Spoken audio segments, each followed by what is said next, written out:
তো আজকের ভিডিওতে যে বিষয়গুলো নিয়ে কথা বলবো সেই বিষয়গুলো হচ্ছে জেমি ম্যাকলারেনের হঠাৎ মুম্বাই যাওয়ার কারণ, এছাড়াও রহিম আলী ও ভিগনেশ যে তাদের যে ট্রান্সফারের আপডেটগুলো আছে সেগুলো দিয়ে নেব এবং মোহনবাগানের একটা 14 কোটি টাকা লসের যে ব্যাপার, যেটা এখন ইউটিউবে খুব ট্রেন্ডিং চলছে, আসলে ব্যাপারটা কি সেটা পুরোপুরি ভেঙে আমি সমর্থকদের আজকে বুঝিয়ে দেব। তো এই হচ্ছে আজকের 4টি বিষয়, এই 4টি বিষয়ের ওপর আজকে কথা বলবো। তো ভিডিওটা পুরোপুরি দেখবেন, স্কিপ করে যাবেন না, এটা অনুরোধ করব আপনাদের কাছে। তো চলুন আর বেশি কথা না বাড়িয়ে ভিডিওটা শুরু করা যাক। প্রথমে যেটা আসছি সেটা হচ্ছে রহিম আলীর ব্যাপারটা। রহিম আলীর ব্যাপারটা হচ্ছে তিনি চেন্নাই এনএফসি থেকে উড়িষ্যা এফসিতে তিনি মুভ করেছেন এবং যতদূর যা শোনা যাচ্ছে সেটা মাল্টি ইয়ারের ডিল হয়েছে এবং তিনি গত 2-3 দিন আগে হয়তো সম্ভবত তিনি প্র্যাকটিসেও যোগ দিয়েছেন, এটা এখন অবধি আপডেট। এবং রহিম আলীর যে ডিলটা এটা পুরোপুরি কনফার্ম হয়ে গিয়েছে।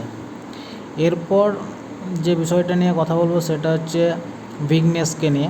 ভিগনেশের ব্যাপারটা হচ্ছে কিছুদিন আগে কিছু ইউটিউবার দাবি করছিল যে তিনি মোহামেডানে আসবেন বা তিনি এনওসি পেয়ে গেছেন বা তিনি হয়তো অন্য কোনো ক্লাবে মুভ করবেন। তো ফুটবল এক্সক্লুসিভ যে টুইটার হ্যান্ডেল তারা কাল একটা টুইট করেছিল যেখানে ভিগনেশের নাকি চেন্নাইয়ে মেডিকেল টেস্ট হয়ে গেছে এবং তিনি মেডিকেলে যথারীতি ফিট হয়েছেন, তার সঙ্গে মাল্টি ইয়ারের একটা ডিল হয়েছে, কিন্তু তিনি এখন অফিসিয়াল যে অ্যানাউন্সমেন্ট সেটার জন্য অপেক্ষা করছেন। বাট আজকে যে মার্কাস মার্গুলা যে টুইটটা করেছে সেখানে স্পষ্ট লেখা হয়েছে যে ভিগনেশ এখনও পিএসসি থেকে এনওসি পায়নি। অতএব ভিগনেশের যে কোনো ক্লাবে মুভ করার ক্ষেত্রে যে এনওসিটা লাগবে সেটা এখনও আসেনি, তাই ভিগনেশের ব্যাপারটা এখনও ঝুলে আসে। এর পরের ব্যাপারটা হচ্ছে জেমি ম্যাকলারেন। তো জেমি ম্যাকলারেনের ব্যাপারটা হচ্ছে যে জেমি ম্যাকলারেনের যে কাঁধে একটা কুচকি লেগেছিল, সেটাতে তাকে কলকাতার যেসব ডাক্তাররা আছে তাদের পরামর্শ অনুযায়ী জেমি ম্যাকলারেনকে এটাই বলা হয়েছিল যে এটা কোনো গুরুতর সেরকম কোনো চোট না, এটা কিছুদিন রেস্ট নিলেই ঠিক হয়ে যাবে। বাট বেশ কয়েকদিন হয়ে যাওয়ার পরও ম্যাকলারেন যখন ফিট হচ্ছে না, এটা দেখে মোহনবাগান ম্যানেজমেন্ট আর রিস্ক নিতে চায়নি, তাকে মুম্বাই পাঠানো হয়েছে আজকে এবং ডক্টর আনন্দ যোশী তার চোট সম্পর্কে দেখাশোনা করবেন এবং তারপর যা রিপোর্ট আসবে সে তো পরের ব্যাপার, এবং কাল তিনি আবার পুনরায় কলকাতায় ফিরবেন। এটাই হচ্ছে জেমি ম্যাকলারেনকে নিয়ে আপডেট। আর লাস্ট যে ব্যাপারটা নিয়ে কথা বলবো সেটা হচ্ছে মোহনবাগানের 14 কোটি টাকা লস।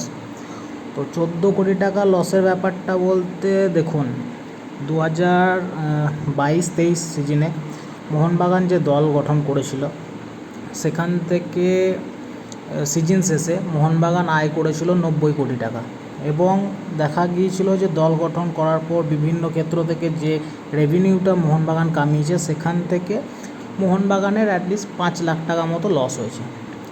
তো 5 লাখ টাকা লস হওয়ার পর যখন মোহনবাগান আবার 23-24-এ যে দলটা গঠন করলো, যেখানে জ্যাসন কামিংস মানে একাধিক বড় বড় নাম তারা সই করালো, তারপর যে ইন্ডিয়ান ইকোনমিক থেকে যে ইয়েটা দেওয়া হয়েছে, যে আপডেটটা দেওয়া হয়েছে, সেখানে বলা হয়েছে যে মোহনবাগান এবছর 94 কোটি টাকা রেভিনিউ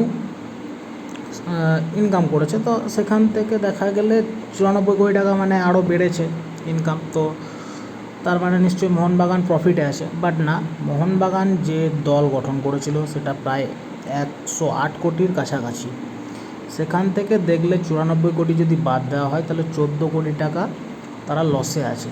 বাট যেটা বড় ব্যাপার যে যেখানে ধরা হয়েছিল যে মোহনবাগান হয়তো লাভের অঙ্ক দেখবে, সেখান থেকে এত কোটি টাকা লস, মানে এর পরের সিজন হয়তো মোহনবাগান টিম গঠনের ক্ষেত্রে হয়তো পয়সাপাতি হয়তো অনেকটা কম খরচা করতে পারে। বাট না, সঞ্জীব গোয়েঙ্কার যে মিশন সেটা হচ্ছে মোহনবাগানকে এশিয়ার সবথেকে ধনী ক্লাবে পরিণত করা এবং সবথেকে টপ ক্লাবের মধ্যে রাখা।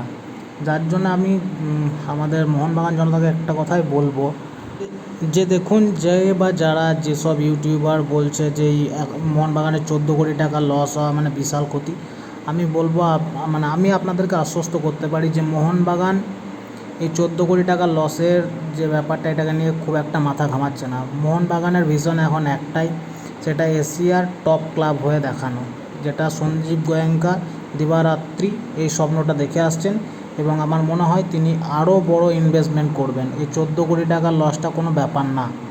তার কারণ হিসাবে তার যে আইপিএলে ফ্র্যাঞ্চাইজি আছে সেখান থেকে তিনি এবছর 60 কোটি টাকা ইনকাম করেছেন। তো সেখান থেকে 14 কোটি টাকা এদিক ফুটবলের ক্ষেত্রে তার লস হলেও সেটা কোনো বড় ব্যাপার নয়। তো এই ছিল আজকের আপডেট, এবং এই ভিডিওটা যদি ভালো লাগে তাহলে লাইক শেয়ার করে দেবেন, আর চ্যানেলে নতুন হয়ে থাকলে চ্যানেলটা অবশ্যই সাবস্ক্রাইব করবেন। ধন্যবাদ, আর জয় মোহনবাগান।